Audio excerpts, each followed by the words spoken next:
I am so happy for us to welcome Msgr. Pablo Navarro.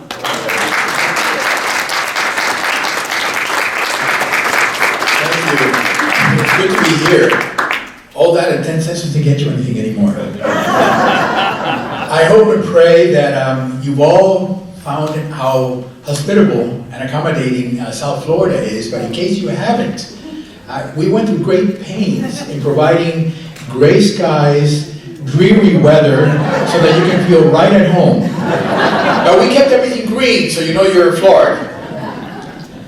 It is a joy to be here. It's a joy to be here for many reasons, because I think my vocation partially is owed to the men of Serra. In those days it was a men's club, and I really, they were very, very active in the diocese at the time, when the diocese first started in 1959, and they did a lot in our parishes. I was hearing part of the report, at the end of lunch here, and it's really interesting because I keep saying, history repeats itself. When I was a kid, Serra was very much parish-based, and in fact, there are many parishes today that have like the vocation chalice, and they have a lot of different ministries for vocations that are not even aware that Serra's around. And I think this is we're ripe, to be able to do some proselytizing, if you will, in those places, because I think they're doing the work of Serra without even knowing that they're doing the work of Serra. I know that in my parish, I was asked, by the way, to talk about vocation, but they gave me such a broad thing, which is very dangerous. When I was a kid, the parish that I was at, the pastor was a wonderful man, but he was not into kids or youth. That was not his forte. But he did something that was wonderful. And in fact, with my group, there were 12 of us that went into seminary from the parish at the same time. And this priest, who had nothing to do, he had very little to do with youth or kids, but he would take us as altar servers. He would take us 2 or 3 at a time when he had to go to the hospital to anoint somebody, or when he had a funeral. And when we saw what he did, and the comfort that he brought to people, without even saying a word, it was like a vocation talk every time he took us out. And it's really interesting because in that group there were actually 13 of us and 1 religious vocation for the convent. And this parish in Miami has produced 18 priests over their 40-year history. Which is really quite amazing when you think that there's some parishes that are even older that have never produced a priest. I was just saying to Father right before I came in, our vocation director, and I kept saying to him, Father Milton, he's a vocation director, but he's not really there to beat the bushes. He's there to process the vocations that are brought to him. Every parish priest and every baptized person is a vocation director. Often I think when, some people don't need to be asked. Some people do things on their own. But some people need to be asked, and I think, I know of 2 vocations from our parish at St. John Newman, when I was there as pastor, that came because lay parishioners went to them and said, I think you have a vocation. And he got them thinking. One of them now is a priest of the Holy Cross in Notre Dame. And the other one is a priest here in Miami. It's really interesting how, the vocations is a call from God, but God makes it evident through you and through me, through all of us. I wanted to talk also about not only vocation, but vocation in the sense of priesthood and hope, because it's a holy year of hope. And I think, we get so influenced by media, and media is so depressing. And everything is bad. In fact, when you hear good news in the media, run. It means we're in deep trouble. Because media thrives on bad news. It brings out the voyeurs of bad news. So I think it's important for us, how do we keep very centered on the Lord? We live reality. And we walk and we talk with the people of today.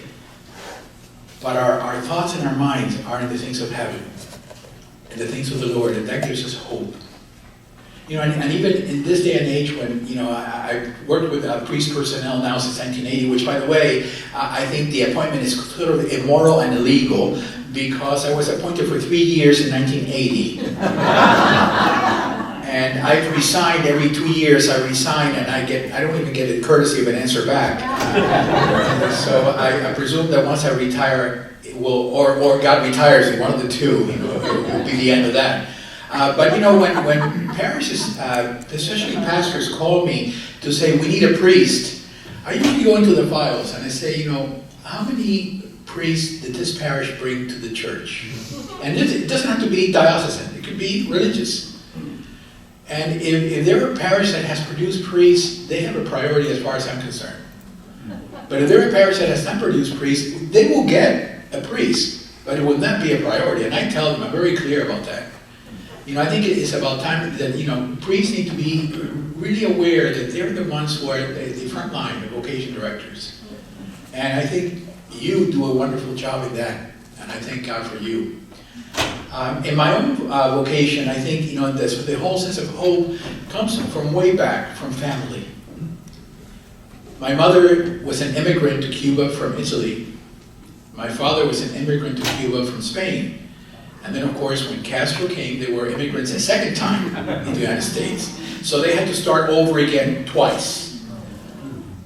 Not only that, but then they were hit with the Hurricane Andrew, and they lost everything. They lost the farm, and they lost everything. So now in their 70s, I remember going out and not finding the house. The house had gone. And I said to them, what are you going to do now? And my father immediately, in the midst of that, he said, we'll start over again. So I said, yeah, but you're 70. He says, God took care of us before, he'll take care of us now. That sense that in the midst, hope is not, namby-pamby, pie in the sky. Hope is that real sense of knowing that even in the midst of calamity, God is present. And God will walk us through. And God will give us the strength and the courage to go on. And I think that's what keeps us going. And I think that's important, because otherwise we can get very depressed. When I was living in Boston, it was a time when the parishes were closed down. So many parishes, it went from 440 parishes to 210 parishes in one summer, with very little explanation to the people of God why these parishes were closing down, which mostly were national parishes that were not really needed. But nevertheless, the people that were going there, that's their parish, And how do we, explain those things? And it can be very demoralizing. We have this little opposite here, down south. We're opening parishes. We're opening schools. It's real energetic and energizing, I think, to be able to see the church growing. Sometimes feeling frustrated because we're not keeping up with the amount of work that we need to do and the people that are coming in. But at the same time, how do we keep that sense of hope in the church at large? That there are parts of the church that are suffering, but God is present there too. There are parts of the church that are thriving, and God is present. And how do we share, what is it that we do that brings life to the parish and to the church? Pope St. John Paul II, Pope Benedict, and Pope Francis have all said the same thing. They said the church is going to get a lot smaller, but a lot stronger. And if you think of all the people that people that perhaps you work with, perhaps even friends and family, who were baptized, and say that they're Catholic, but they really haven't seen the inside of a church in eons. Maybe it is just as well that they define themselves. And the ones that remain are the ones that are going to be, really faithful. You've heard this story, I'm sure, before. It says, there was a pastor, a rabbi, and a priest, and they gathered together, and the pastor said, I have a problem with people. They're just, they're just coming in, and they're in droves, and I don't know what to do with them. And the rabbi says, I have the same problem. And he says, I don't know what to do with all these people. And the priest says, I don't have that problem. He says, I baptize them and they never come back. Sad, but our work is cut out for us. You know, that's why whenever I have a funeral, I call it hatch, match, and dispatch. Baptism, funerals, and weddings. Whenever I have any hatch, match, and dispatch, I try to make it a ceremony as beautiful and as meaningful as possible so that those people, which is about 80% of the people that never come to church otherwise, are getting the best experience possible. And you never know, there are some theories in the church that I don't necessarily agree with. There's some priests that say that if they're not going to baptize a child, if the parents are not practicing, I say no. In that I am down the line with Saint Teresa of Calcutta. Mother Teresa used to say, we don't have sinful children, it's only sinful parents. And so basically, I baptize any child. And then in the course of baptism, in the course of the preparation for baptism, you never know. The grace of God can touch the parents, the godparents. And I've seen that happening. I've seen it happening where it hasn't at all touched the parents, but then suddenly come First Communion. The child will say to the mom and dad, he says, why should I make First Communion if you don't go to church? And then suddenly it makes them think. So the grace of God, never underestimate the grace of God. And in that sense, I remain always very hopeful for the church, even when I hear or read things going on in the church that are not necessarily exemplary, or where you see that the church is decaying rather than thriving. So I think, it is important for us, first of all, to pray, and then to trust the Lord. It is His church. Look, Jesus in the gospel today, you haven't gone to Mass yet today. The gospel today is perfect. It's the choosing of the 12 apostles. Jesus chose 12, handpicked. Now, if Jesus would have had an HR person, he would have said, you're nuts. These are nincompoops. And the nincompoops, look, we're here in Miami today talking about this. Isn't it amazing, the grace of God? So what the world sees as nothing, God prizes. And God gives us the gift of Himself constantly, even through nincompoops. So how do we pray and trust the Lord? The Lord knows it is His church. Nothing. I love the prayer of Saint Teresa. Nothing disturb you, nothing frighten you. All things pass. Nothing disturb you. What do we allow that other spirit to sway us and to bring us down? Now, I was asked to tell a couple of stories. I don't know. The story, first of all, when Mother Teresa, St. Teresa of Calcutta, was here to do the foundation, they have a foundation in downtown Miami for single mothers with children who are homeless, and they also have a soup kitchen. But before they started, Mother came down to review and to see the place. So a typical of Mother, God love her, she would never tell you she was coming in until the day before she would come in. So she called from India and she said, I'm going to be arriving in Miami just for a few hours because I'm going to Brazil. So Archbishop was on his way out. I was assistant the Archbishop in those days. And he said to me, he says, go pick up Mother at the airport. Don't ask questions. Do whatever she tells you. So I went to pick up Mother at the airport, and I said, Mother, where are we going? She says, take me to a poor place. I said, that's the statement. So I take her to Liberty City, which is a very depressed area, but it's also a very violent area, and she picked it up immediately. When we were passing through Liberty City, she said, no, this is not it. So I started going from Liberty City down towards downtown Miami. And as we passed Corpus Christi Parish, we go by this empty lot that was all fenced in, but there were no signs. And she looked at it and said, stop. I remember Archbishop saying, don't ask questions. I stopped the car. So she got out, of course, Mother, and at the time she had very gnarled hands from her arthritis, she was very severe arthritis, and she had, this is August in Miami, I must say about 100 degrees and the humidity, and she had a sweater on. So she went around the entire block, it was a whole block, and while she's going around, this little man comes to me and he says, are you a rev? So I said, yeah, I'm a rev.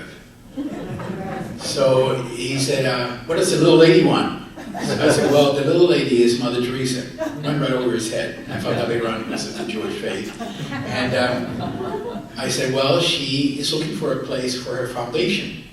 And he said, not here. So I said, why not? And he says, because this belongs to me and I'm not selling. So I said, well, when Mother comes around, you tell her.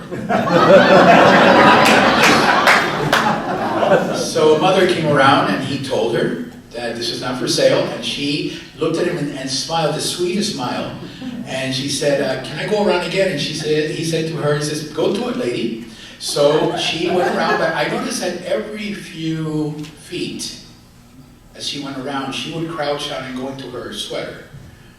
So when she came around again, I said, Mother, are we going anywhere else? And he says, no, this is it.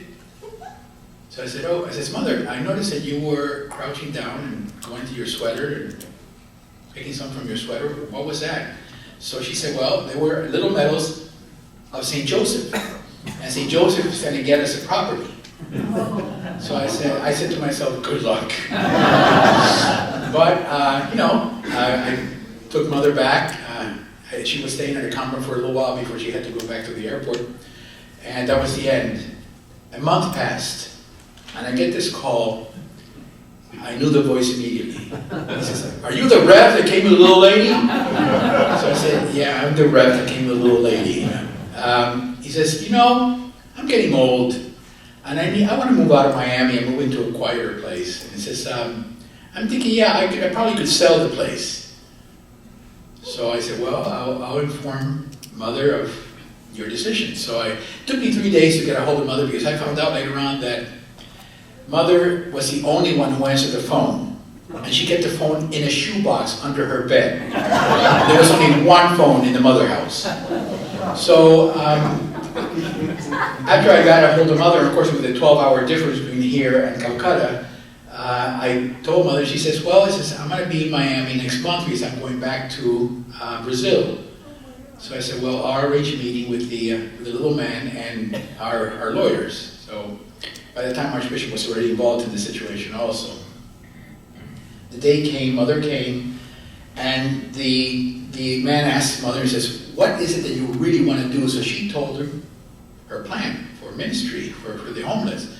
And for the first time, he said, if I give you the land, do I get a tax write-off? So our lawyer who was there, and he is an eager beaver, he said immediately yes. So he says, and I live across the street. I have a house across the street. It's a 2-story house. And he says, if I give that to you, will I get a tax write-off? So of course, he got a tax write-off. And then he said to Mother, what is it that you actually want to do? And she explained. And he said, what kind of building do you need? So he says, well, I need a 2-story building, one for the kitchen, for the soup kitchen, another one for privacy for the single women with their babies. So he says, if I build a building, do I get a tax write-off? I tell you, St. Joseph works. They got the land, the convent, which is across the street to this day, and they got the building that they have. So, notice St. Joseph works. Please don't bury him upside down. The other one was, the other story that I was asked to tell was when Pope St. John Paul was here. It was really interesting because, Archbishop McCarthy invited him to come, and the priests, all very cynical, said, oh, sure. And of course, Archbishop McCarthy was not fazed. He would just, he was very persistent. He invited him the second time, and finally the Pope said, okay, when I go to the States, I'll enter through Miami. Which is really special because that meant that since he is considered a head of state, President Reagan and Mrs. Reagan were here to greet him, which made it very special because it was at the tarmac as the airplane landed. It was very windy, and I have a really wonderful picture of the Msgr, there's a little cake, the little white cake was over his head, and President Reagan is fixing him.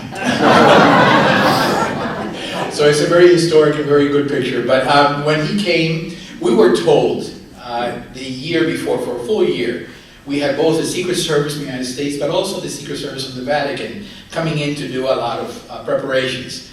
And one of the things they were looking for was what was the hospitality going to be like? So of course, the Pope was going to be staying in the house with the Archbishop, which was where I was living also.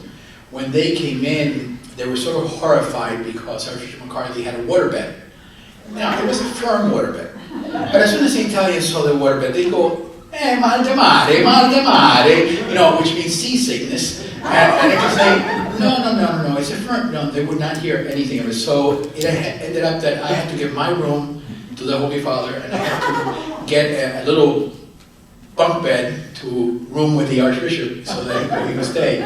But we were told, it was drilled into us for the full year, that no one speaks to the Holy Father in the mornings, because that is the only time that he has to go through texts that he talks that he's going to give, and to prepare to just gather his thoughts. But what happened was that they arrived at 6 p.m. in Miami, which was already midnight in the Vatican.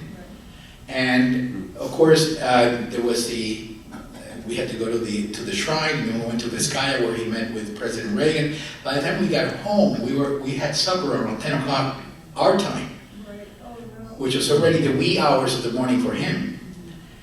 So his secretary, Msgr Dziwisz, who later became Cardinal Dziwisz, was supposed to get him up and bring him breakfast in his room, in my room. But he overslept. So I was having breakfast because I decided not to go to bed that night, and I was making coffee for the Secret Service, for the Swiss Guard, for everybody else that was there and their mother. So I decided I want to have a quiet breakfast of my own, and out of the corner of my eye, as I'm sitting there having breakfast, I see white. And I looked, and it's the Holy Father, he's waiting for his breakfast, and of course his secretary's not up. So immediately I gathered all my stuff, and I was going to the kitchen because we're told we're not to talk to the Holy Father. So he said, no, you stay. And he says, what do we have for breakfast? Well, it was 6 in the morning. Our cook was not coming in until 7. Thank God my father taught me to cook, so I was, he ate well. This is before his accident. I mean, he was in top shape. But then he says, do you have a mango? So I said, a mango? You're Polish. How do you know mangoes? So he said, I was in Manila and I love mangoes. So I said, okay, well, in the neighborhood where we lived, we're surrounded by an African-American neighborhood, and the kids would always go around and throw rocks at the mangoes, to get mangoes, and they had managed to leave one mango. So that was the one that he had that day, and it was really what was beautiful about that day, not only the time that I was able to have with him, which I unplanned, but he wanted to talk to the Creole, to the Haitian people in Creole, but he wanted to go through the text, and of course I can't speak it. So there was a makeshift kitchen across the street in the park for all the police and fire people who were there. And I figured, kitchen, there has to be a Haitian somewhere. So I went over and I asked if anybody was Haitian that could speak and read and write in Creole. So there was this young man. And I said, there's somebody that needs your help. I didn't tell him who. So he came over to the house. The park was fenced. It was a very high fence. And he came over to the house and he sat down. So I went to the room, got the Holy Father to come out. He just froze. But he went through the text, the Creole text with the Holy Father. And I remember when I opened the door so he could leave, he literally leaped over the fence, saying, I was with the Holy Father. Of course, nobody believed him. I don't know if there are any questions before I conclude, because I know that after lunch is tough. I'll leave you with one word, with a sage story. The story is told about this little bird.